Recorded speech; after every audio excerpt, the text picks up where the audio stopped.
A gente aceita que as piores pessoas, que são os malandros de verdade, levem a gente na flauta. Em tudo. Quando falavam que o bolsonarismo era composto por radicais, tem muita gente que me fala, Renan, eu gosto muito da XP Investimentos. Eu sei o que a XP fez nos últimos 3 anos. A XP enfiou o Banco Master em todos os clientes e paga uma boa assessoria de imprensa para ninguém falar isso. Inclusive, só não ter falado disso agora, eu vou tomar uma notificação extrajudicial da XP, porque eles são muito rápidos em fazer isso. Mas venderam ou não venderam? Meteram o Banco Master atrás de vocês ou não meteram? Meteram. Talvez alguém que tem um XP deve ter recebido uma ligação, uma dica de um consultor. Olha, tá pagando bem esse Master. A mesma coisa. Essa é a pergunta que eu deixo pra vocês e essa é a revolta que eu preciso colocar no coração de vocês. Por que nós vamos aceitar que a mesma coisa nos governe o tempo todo e a gente se sinta um otário num jogo de cartas marcadas? Eu não quero aceitar, vocês não podem aceitar. Não podem nunca aceitar, nunca aceitem. Não aceitem a teimosia do seu pai, do seu irmão, da sua noiva, da pessoa que olha pra você e fala, não, eu vou votar no Flávio. Não aceite, não aceite. É o seu destino, é a sua chance. É a nossa chance. Falando dele de novo por hábito. Nós somos uma nação, infelizmente, de malandros. E você é premiado com o quanto você seja mais e mais malandro. E eu acho que isso está na gênese de todos os nossos problemas. Nós temos que nos rebelar com o malandro. Nós temos que nos rebelar com a pessoa que promete um ganho fácil. Porque o malandro, na política, encontra o campo mais fértil de todos. Porque na política você tem acesso ao maior número de otários possível, que é a população brasileira. A população brasileira gosta de ser enganada. Eu venho falando em todas as entrevistas que não basta eu ter que ganhar a eleição. Eu vou ganhar a eleição, vou chegar lá em Brasília e eu vou pegar a composição do Congresso Nacional. E o que eu vou ver? Uma massa de no mínimo, vou cravar o número aqui, 300 deputados federais corruptos. 300 deputados federais que terão ter os seus nomes ouvidos, lembrados, o seu número lembrado, e brasileiros dos mais diversos irão à urna apertar o número desses ladrões e vão me colocar para conviver com esses ladrões, tem que fazer acordo com esses ladrões. E depois esses mesmos brasileiros vão reclamar, mas nada acontece lá em Brasília, né? Lógico, né? Porque a política entendeu que é muito fácil tirar onda com o brasileiro. Que o brasileiro é, em grande medida, o otário que acha que é malandro. Repara uma coisa, a gente gosta aqui nesse país de tirar sarro de gringo. Rio de Janeiro, então, faz isso, né? Aparece um gringo, vai na praia, quer vender, vou vender, sei lá, uma latinha de cerveja por R$100. Aí a gente acha, né? O gringo é otário. O otário é esse cara, que é um vendedor ambulante na praia, enquanto aquele gringo que ganha uma grana boa, vive num país de primeiro mundo, perdeu uma merreca de acordo com o dinheiro dele. E às vezes pagou R$100 e pagaria novamente. A gente acha que é muito esperto, construindo uma sociedade de baixa confiança, quando na prática nós somos o povo mais otário do mundo, porque nós temos uma potencialidade gigantesca para ser uma das 5 maiores nações do mundo, mas hoje nós estamos quebrados, nos arrastando, sendo vítimas do crime organizado. Mas a gente torce pro futebol, e lá a gente tem uma ginga. É isso o Brasil. Esse é o país mais otário que tem. E como nós aceitamos ser otários porque a gente acha que é malandro, a gente aceita que as piores pessoas, que são os malandros de verdade, levem a gente na flauta. Em tudo. Quando falavam que o bolsonarismo era composto por radicais, alguém aqui acha que alguém é radical no bolsonarismo? Levanta a mão se alguém acha que tem um radical no bolsonarismo. Ninguém é radical ali. Foram os seguidores dos bolsonaristas a irem para frente do quartel. Não foi um deputado eleito. Deputado eleito com salário pronto para ganhar? Com um monte de assessor? Não, aí não. Nicolas Ferreira, olha lá, aí, Xandão. Ué, vai pra frente do quartel também, Nicolas. Olha lá à esquerda. Ninguém vai.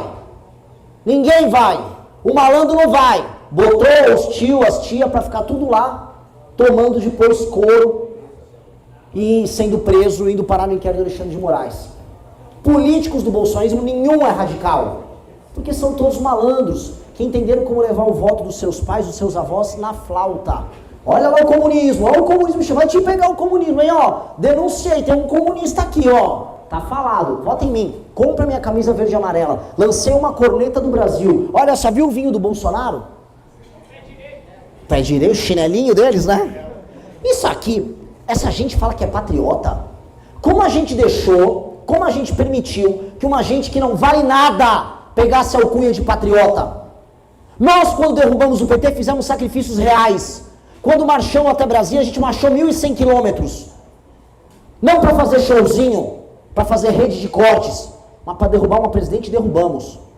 Depois, acampamos naquele mesmo Congresso Nacional. Depois, negociamos com os políticos, não tivemos medo nem vergonha de negociar, porque o nosso foco era fazer história, fazendo o que era certo. Só que o povo brasileiro decidiu se iludir com um malandro.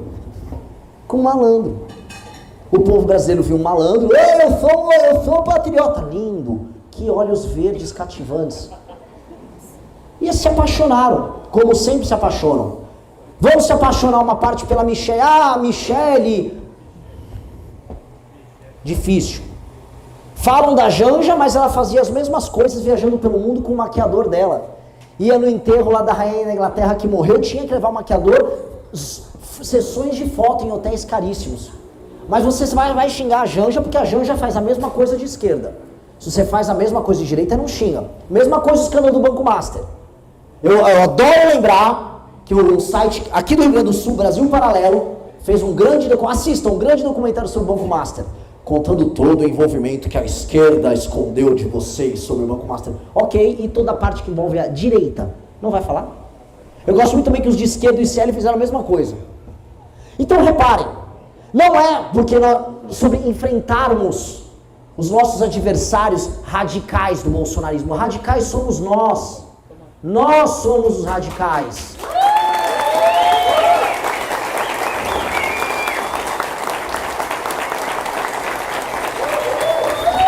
E nós não somos radicais ideológicos. Nós somos radicais na nossa firmeza de caráter. Nós somos radicais na nossa capacidade de jamais vergar diante do fácil. E nós somos radicais em aceitar o óbvio e o certo. E nunca sucumbir ao incerto. Isto é o nosso radicalismo, é um radicalismo de caráter. Isso nos manteve vivo até aqui. E nós estamos conseguindo reunir pessoas do Brasil inteiro sob essa mesma bandeira. Tem esse rapaz aqui que veio do Ceará cobrir a gente. Quando eu estive no Ceará, eu encontrei, assim como eu encontrei aqui, pessoas com essa mesma verve, com essa mesma energia. Falando, eu trabalho aqui, eu não sou um cara do Bolsa Família, eu quero destruir facção aqui no Ceará. Nos ajude, Renan. E eu me senti cearense com eles naquele momento, assim como me sinto gaúcho com vocês nesse momento. Porque os melhores existem em todos os lugares, e como eu já repeti, isso aqui é a revolução dos melhores. Os melhores que precisam assumir os postos de poder nesse país. Porque onde há poder no Brasil, há alguém pior do que vocês. Me deem uma área e eu mostro. Judiciário, voltando agora para permitir penduricalhos no momento que o Brasil está absolutamente quebrado. Legislativo, absolutamente corrompido, com os números de emenda assustadores que nós temos, escândalos de corrupção espalhados por todos os partidos. Executivo perdido, sem planejamento, tomado por corruptos. Nada, absolutamente nada, do topo daquilo que a gente chama de Brasil presta. Mercado financeiro, atochar o Banco Master em todos os seus clientes. Tem muita gente me falando, Renan, eu gosto muito da XP Investimentos. Eu sei o que a XP fez nos últimos 3 anos. A XP enfiou o Banco Master em todos os clientes e paga uma boa assessoria de imprensa para ninguém falar isso. Inclusive, só não ter falado disso agora, eu vou tomar uma notificação extrajudicial da XP, porque eles são muito rápidos em fazer isso. Mas venderam ou não venderam? Meteram o Banco Master atrás de vocês ou não meteram? Meteram. Talvez alguém que tem um XP deve ter recebido uma ligação, uma dica de um consultor. Olha, tá pagando bem esse Master. Então falo de mercado financeiro, falo de parte da imprensa que foi comprada. Isto é, lembra a revista Isto É? Eu estava checando agora, só para vocês entenderem como é o jogo. Eu estava checando, né, que alguém viu a conversa que vazou do senhor Daniel Vorcaro e com um aliado dele sobre tentar comprar a Malu Gaspar, a jornalista? Quem ouviu essa história, levanta a mão. Poucas pessoas. Isso é bem sintomático de que ninguém está falando de política. Malu Gaspar foi a pessoa que mais investigou no jornalismo brasileiro o caso do Master. Ela foi perseguida pela esquerda, foi perseguida por parte do jornalismo brasileiro, cancelada, e ela continuou. Pegaram o celular do Vorcaro e acharam conversas dela. Descobriram, falaram assim, vamos destruir a reputação dela, vamos pegar todos os empréstimos bancários que a gente tem como achar, vamos descobrir o carro que ela tem, a casa que ela mora, deve ter algum esquema, deve ter, sei lá, algum amante. E aí na conversa do Vorcaro com o rapaz, eles não vão achando absolutamente nada, eles vão desistindo, eles tiram onda. Coitada, essa aí tem um Up, que era o carro dela. Coitada, vixe, ela ganha acho que coisa de 20 e poucos mil reais por mês. Isso aí é uma idiota. E aí eles vão para assim, que tal a gente comprar ela? Vamos dar uma vaga na Isto É e a gente dá um adiantamento de 1,5 milhão de reais para ela se mudar para Isto É e ganhar um salário de coisa de 100 a 150 mil reais por mês. Eles estavam comprando a consciência da Malu Gaspar. Ela não aceitou. Veja, eu não acho que a Malu Gaspar um dia vai falar bem de nós publicamente. E eu nem espero isso dela. A Malu Gaspar só provou que era uma mulher que o Brasil tinha que se inspirar. Porque é tipo de mulher como a Malu Gaspar que as mulheres brasileiras tinham que olhar. E não pilantras e... Posso falar palavras feias? Tipo aquelas Virgínias e Deolanes, que são as mulheres que fazem cabeça da juventude. Não haverá uma mulher chorando na frente da casa da Malu Gaspar, que foi alvo dessa perseguição. Mas havia na frente da Deolane quando ela foi presa por envolvimento com o PCC e o Comando Vermelho. Porque esse é o Brasil que a gente vive. Pois bem, eu me toquei, Isto É? A Isto É, então, é que tava, era do Vorcaro, o Vorcaro assumiu, olha, é porque é nossa Isto É. Aí eu fui pegar, porque eu fui o primeiro na política a começar a gravar vários vídeos do caso. Outubro e novembro, os maiores vídeos estavam divulgando o caso do Banco Master antes de ser o hit, era eu que estava fazendo. Aí eu vi aquelas matérias, MBL relações com Refit, MBL Refit, falei, deixa eu ver que site estava falando isso. Isto É. Falei, tá, o jogo é pesado. Eu recebi ligações no final do ano passado, de uma espécie de uma assessora de imprensa do Fabiano Zettel, dando a entender que eu poderia perder meus direitos políticos porque eu estava fazendo campanha antecipada e que ele queria me ajudar, queria conversar porque eu estava exagerando sobre minhas declarações a respeito da Lagoinha e dele. Eu não fico fazendo esses showzinhos tipo, tentaram acabar comigo. Porque não tentaram, eles só fizeram uma proposta ruim e eu falei, não, tchau. Mas isso nos ajuda a entender o quão bizarro está o nosso país hoje. E o quão grande vai precisar ser o nosso esforço. Nós temos, hoje acho que é dia 1º de julho, é isso? Nós temos daqui até o dia 10 de agosto para ultrapassar os 10%. E nós temos daqui até o dia 10 de agosto para começar a ganhar a eleição e tomar o poder no nosso país. Nós precisamos fazer isso agora, não só porque eu terei condição com o nosso grupo político de colocar 4 ministros do STF, e junto com o Mendonça e um cara como o Fux estabelecer a maioria no STF. Já pararam pra pensar nisso? Que a gente pode já no primeiro mandato ter maioria no STF, e aí usar essa maioria para corrigir o próprio STF, para colocar o STF dentro da caixinha dele, na boa, sem briga, sem falar, minha caneta é pesada. Minha caneta não é pesada. Também não será BIC, será apenas uma caneta que estiver à disposição, que eu não gosto muito de canetas. Nós vamos fazer isso. Já parou para pensar que pode ser também que nós chegaremos ao poder no começo desse ano, de 2027, e vamos ter a honra que o destino nos pôs para destruir tanto o PCC quanto o Comando Vermelho. Ou mesmo nas facções, vocês têm facções sortidas, adorei os nomes das facções gaúchas. Bala na Cara, tem o V7, tem os Manos, e a minha favorita, os anti-bala na cara. Que eles são tão ruins, é tipo o anti-MBL, o ex-MBL, né? A função dele é ser um anti-bala na cara. Eu falei, pô, vocês não têm nenhuma personalidade? Tá, né? E eles também serão enquadrados no direito penal do inimigo, e vocês estarão livres dos manos, dos bala na cara ou coisas do tipo. Nós teremos a honra, se nós conseguirmos trabalhar nesses próximos 40 dias, de assumir o Brasil e fazer esse elemento e esse fato histórico. Nós teremos a honra de fazer as reformas sérias que vão resolver a economia brasileira, que é a PEC que foi protocolada pelo Kim Kataguiri. Eu me lembro, quando o Kim protocola essa PEC, ele fala, Renan, você não tem ideia da PEC toda que eu estou protocolando. E ele fez uma coletiva de imprensa gigantesca. E eu estava fazendo a live, e eu não tinha dado bola, eu falei, o Kim liga pra cada coisa besta, né? É igual uns negócios de videogame dele, ele me convidou agora para uma feira de anime e tal. Deve ter alguma razão no que ele está fazendo. E eu pensei a mesma coisa na época. Aí eu fui ler a tal da PEC que o Kim estava tão empolgado. Era basicamente uma PEC que salvava, né, que na área da despesa economizava 3,3 trilhões em 10 anos. Ou seja, a PEC que resolve a questão fiscal. E o Kim, quando protocolou essa PEC, não tinha ideia que a gente estaria com o partido pronto, nem que a gente iria disputar a eleição, e nem que nesse instante a gente tem chance de disputar para ganhar a eleição. Mas é essa PEC que o Kim protocolou, que será o primeiro projeto que nós vamos passar ainda na transição para resolver a questão econômica do Brasil, para que eu possa ficar tranquilo com a questão dos juros, tranquilo com a questão da arrecadação, tranquilo com não deixar os brasileiros quebrarem, para que eu possa pegar uns helicópteros do Exército, para que eu possa falar com a FAB, para que eu possa no dia 5 de janeiro embarcar primeiro para o Ceará, depois para o Rio de Janeiro, para começar a eliminar um a um os membros dessas facções. Vamos falar em bom português, para que a gente possa purificar com o sangue dos malditos bandidos que mataram tanta gente brasileira o chão do nosso país. E é com essa palavra que eu vou fazer.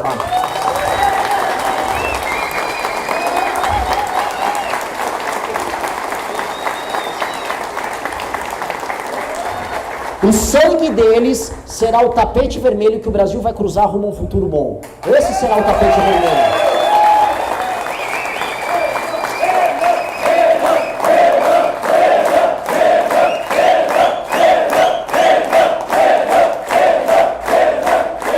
E eu falo isso com muito amor no coração.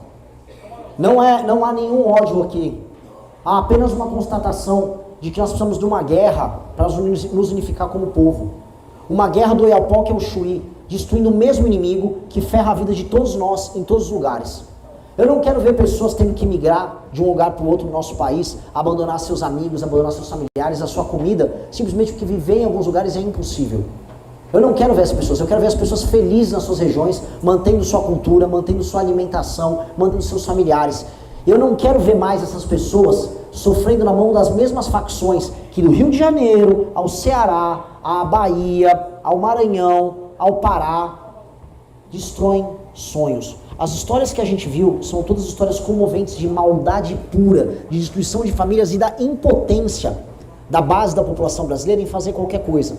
Eu entrevistei, vocês viram aqueles meus vídeos em Melgaço? Melgaço é aquelas casas de palafita horrorosas, que tinha aquela mulher que tinha 8 filhos, que o marido, enfim, né, lá no Pará, na ilha do Marajó. Eu entrevistei muito uma casa, mas eu também entrevistei uma outra casa. Não deu tantos views da outra casa. Mas a mulher da outra casa me contou a seguinte coisa: olha, meu filho tomou uma facada no bucho do filho daquela outra mulher que eu entrevistei. Porque ele é um faccionado, mas eu não posso falar pra ninguém. Ela teve que aceitar e conviver com a vizinha dela, cujo filho esfaqueou o filho dele porque ele é um faccionado. E aquela mulher só poderia aceitar aquilo. Ela era absolutamente impotente diante disso.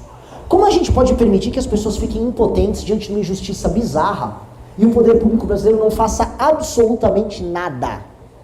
Não há injustiça e não há crueldade assim, pior do que a falta de ação daquela pessoa que dispõe de poder. Quando você dispõe de poder para fazer justiça e você não faz justiça, você é mais injusto até do que a pessoa que perpetra a maldade. Você é pior.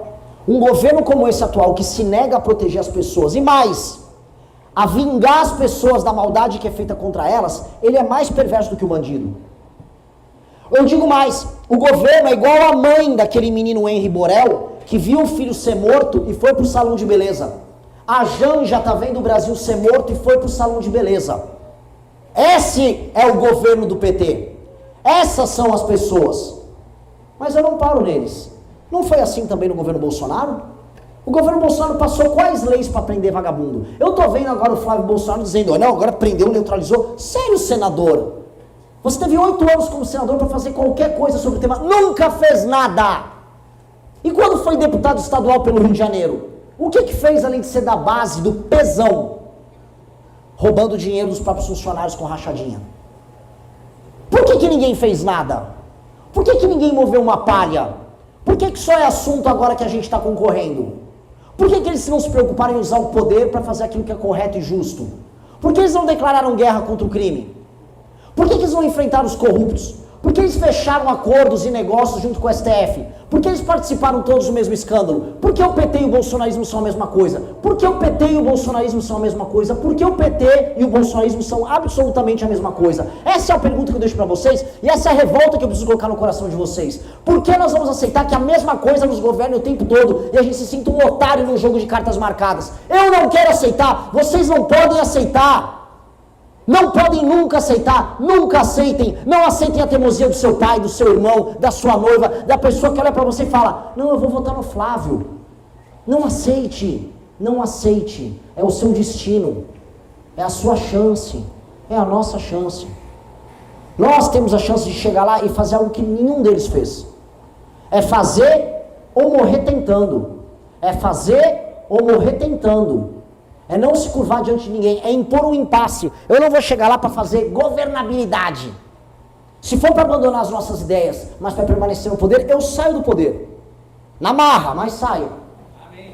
Na marra, mas saiu. Eu não vou vender o nosso projeto por governabilidade. É por isso que eu não aceitei convites de vices que quiseram ser nossos vices. É por isso que a gente vai com a chapa pura para a eleição presidencial. Não para não chegar lá e não conseguir governar, porque nós vamos conseguir e nós vamos dialogar. Porque, como eu disse para vocês, os brasileiros vão eleger uma série de ladrões que vão sentar lá no Palácio do Planalto comigo para botar uma faca no meu pescoço e falar, eu quero. Me dá o ministério, me dê. Que é isso que esses caras fazem. Nós não vamos dar o que eles querem. Mas se tiverem pessoas boas ali, vamos fazer uma composição para o nosso projeto. Porque a gente será obrigado a ceder, por quê? Porque os brasileiros vão votar em 300 ladrões na próxima eleição, com certeza. Isso é uma constante, isso é um dado da realidade. Haverá 300 ladrões eleitos pelos brasileiros. Não tenho a mínima dúvida disso. As pessoas falam isso. As pessoas falam e ainda ficaram bravas se você for discutir com elas. Este é o país que vai nos ser legado. Só que se for para destruir o nosso sonho, vamos morrer tentando. Aqui não é Jair Bolsonaro. Aqui não é Jair Bolsonaro. Se eu estou concorrendo sem filho ladrão, é justamente para não ter desculpa nenhuma para ceder. Nós não vamos ceder em nada. Vamos fazer o que é certo. Não vamos procurar guerras inúteis. Não vou declarar uma guerra ao Congresso, uma guerra ao STF, só porque é legal mostrar que eu sou de sistema. Nada disso. Eu quero maioria para a gente destruir o crime organizado, fazer as reformas que a gente precisa fazer, botar nosso país no trilho, resolver a questão das terras raras, realinhar o Brasil diplomaticamente e internacionalmente, tornar o nosso país uma das nações de primeiro mundo, fazer o Brasil ser em 30 anos uma das 5 maiores nações do mundo, porque nós podemos ser isso. Agora, se for para ficar no poder como um fim em si mesmo, não vou. Vou pegar a minha banda de rock e vou tocar em algum lugar. Esse é o pacto que eu quero fazer com todos vocês. Esse é o pacto. Porque o nosso foco não é o poder pelo poder. O nosso foco é botar o nosso nome na história. Ou morrer tentando. É colocar o nosso nome na história. Eu quero que as pessoas estudem quem foi Renan Antônio Ferreira dos Santos. Eu quero que as pessoas estudem e que tenham orgulho de mim como hoje minha mãe e meu pai têm, como meus amigos têm. Eu quero também ter orgulho de vocês por saber que nós vencemos essa batalha juntos. Que nós chegamos ao poder juntos, contra todas as expectativas.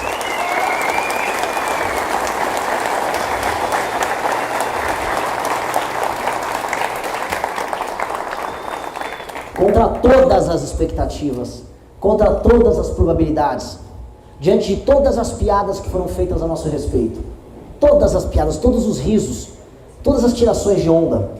Veja, é porque a gente é muito ambicioso, a gente não quer parar onde a gente está.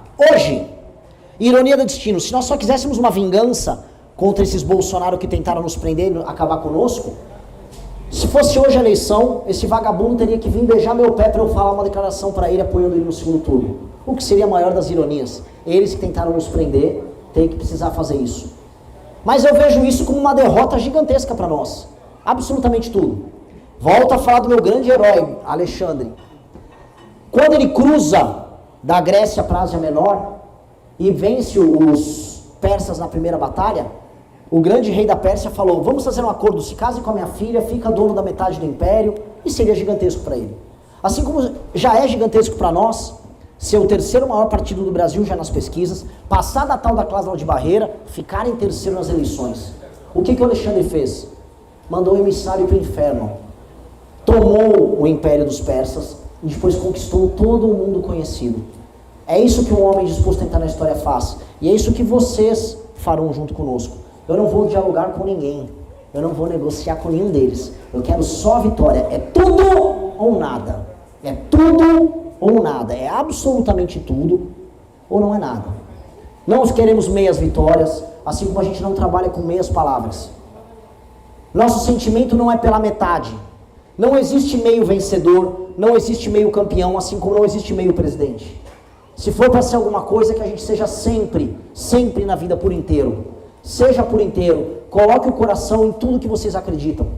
É muito difícil o momento que a gente vem passando. A gente está fazendo campanha desde outubro de uma maneira extenuante. Extenuante, rodando o Brasil de carro, que esse homem aqui já sofreu, já correu comigo, quantos pneus trocados, quantas viagens longas. E aí uma hora o corpo começa a cobrar você, porque ninguém é de ferro. Você começa a cansar, o cérebro começa a falhar, eu começo a ficar com o raciocínio um pouco mais lento. E eu falo, droga, putz, não agora. Eu tive isso semana passada, falei, não agora, cara, tá faltando tão pouco. A gente não pode começar a falhar agora, não pode começar a ficar cansado agora. Não pode começar a dar ansiedade, não conseguir dormir. Eu tava assim. E aí, a gente começou, eu comecei a rodar no Rio de Janeiro e fazer os eventos sem dormir. Eu tive vários dias sem dormir. E eu consegui fazer. E deu certo. E aí depois eu voltei a dormir normal. E agora eu tô aqui no Rio Grande do Sul com vocês muito animado. Então a gente vai ter vários percalços. Vai ser muito difícil. A gente vai ser muito atacado. A gente vai recebendo todo tipo de ameaça de todo tipo de gente. A gente entrou num alvo muito grande porque a gente está mexendo já com interesses bilionários de pessoas bilionárias. Mas a gente não pode desviar, eu nem prefiro olhar para as ameaças que estão fazendo. Eu só preciso continuar andando, mesmo se a gente vai ficando tonto no meio do caminho. Porque é só assim que a gente ganha. É só assim que a gente ganha. Não haverá outra maneira para a gente ganhar.